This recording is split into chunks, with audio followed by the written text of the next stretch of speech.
जय हिंद साथियों, आइए ऐसे प्रश्नों को कैसे सॉल्व करते हैं आसान से आसान तरीके से इस वीडियो में सीखते हैं। देखिए क्या है दिया हुआ है, 2 और 3 का एलसीएम क्या होगा। एलसीएम यानी लॉसअप लघुत्तम समापवर्तक क्या होगा।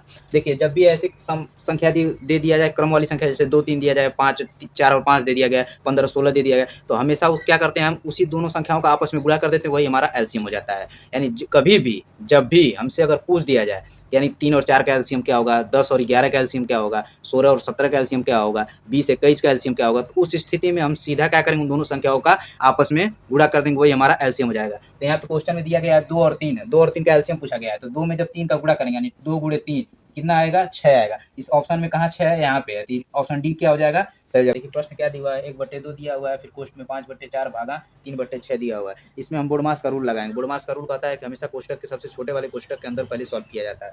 देखिए सबसे पहले हम इसको वैसे ही लिख देंगे 1/2, इसको वैसे ही लिख दिया जाएगा। ये 5/2 है, तो यहाँ पे देखिए कोष्टक अगर हटाना है हटा दीजिए, कोष्टक रहने दीजिए, 5/4 वैसे उतार दीजिए। भाग है, भाग को हम क्या करते हैं, गुणा में बदलते हैं। जब गुणा में बदलते हैं तो क्या होता है, जो अंक होता है वो उल्टा हो जाता है। यहाँ भाग को हम क्या बदलें, गुणा में बदलेंगे तो अंक उल्टा हो जाएगा, यानी 6 ऊपर चला जाएगा, 3 नीचे आ जाएगा, यानी 6 क्या हो जाएगा, 3 हो जाएगा। अब देखिए क्या करेंगे, अब इसको काटेंगे, 3 से काटेंगे एक बार में, 3 से काटेंगे 2 बार में, 2 से कटेगा एक बार में, 2 से कटेगा 2 बार में, यानी यहाँ हो जाएगा क्या, 1/2। अब कोष्टक हटा सकते हैं, गुणे यहाँ हो जाएगा 5 और बट्टे क्या हो जाएगा 2। जब इसका इसमें गुणा करेंगे तो 5 हो जाएगा और 2 का 2 में गुणा करेंगे तो 4 हो जाएगा। यही हमारा आंसर है। कैसे बदलते हैं मिश्रित भिन्न को विषम भिन्न में बदलते कैसे है। देखिए क्या दिया हुआ है, 5 सही 3/2 दिया गया है। क्वेश्चन में दिया गया है 5 सही 3/2। हम हमेशा विषम भिन्न में बदलने के लिए क्या करेंगे, इस संख्या का इस संख्या में गुणा करते हैं। ये गुणा का चिन्ह है, क्रॉस, ठीक है, और इसको क्या कर देते हैं, जोड़ देते हैं।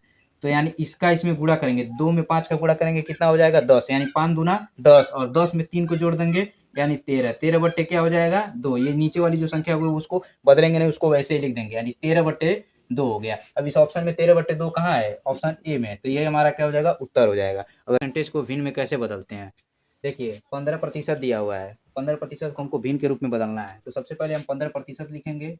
और जब भी हम प्रतिशत से भिन्न में बदलते हैं हमेशा क्या करते हैं, 100 से भाग करते हैं, 100 से भाग या 1/100 से गुणा करते हैं। देखिए यहाँ पे 15 है, 15 क्या हो जाएगा, 100 हो जाएगा। इसको काटेंगे, 5 से काटेंगे 3 बार में, 5 से काटेंगे कितने बार में, 20 बार में, तो हमारा आंसर क्या होगा 3/20। ऑप्शन इसमें कहाँ है, ऑप्शन ए, तो ऑप्शन ए क्या हो जाएगा, सही हो जाएगा। और यहाँ जो मैं बोला हूँ कि 100 से क्या करते हैं, भाग करते हैं, या फिर 1/100 से गुणा करते हैं, इसको आप लोग ध्यान रखिएगा। स्थानीय मान कैसे निकालते हैं, देखिए प्रश्न क्या दिया है, 8 3 6 5 में 3 का स्थानीय मान क्या होगा। ऑप्शन क्या दिया, 3000 300 3 और 30। स्थानीय मान क्या होता है, स्थानीय मान वो संख्या होती है कि हमें देखना होता है जो संख्या पूछा गया उस संख्या किस स्थान पे है, यानी इकाई पे है, दहाई पे है, सैकड़ा पे है, हजार पे है, 10,000 पे है, लाख पे, किस पे है। अगर आप लोग स्थानीय मान जाति मान निकालना नहीं जानते हैं तो मैं एक मतलब वीडियो बनाया हूँ स्थानीय मान और जाति मान पे, आप लोग चाहें तो देख सकते हैं नंबर सिस्टम के एक सीरीज में। तो आइए देखते हैं। देखिए ये कहाँ पे है, इकाई, दहाई, सैकड़ा। सैकड़ा यानी कि 100, यानी कि 3 है, उसमें कितने का गुणा करेंगे, 100 से, तो हमारा कितना हो जाएगा 300। 300 ऑप्शन कहाँ है, ऑप्शन बी में है, यानी ऑप्शन बी क्या होगा, सही होगा।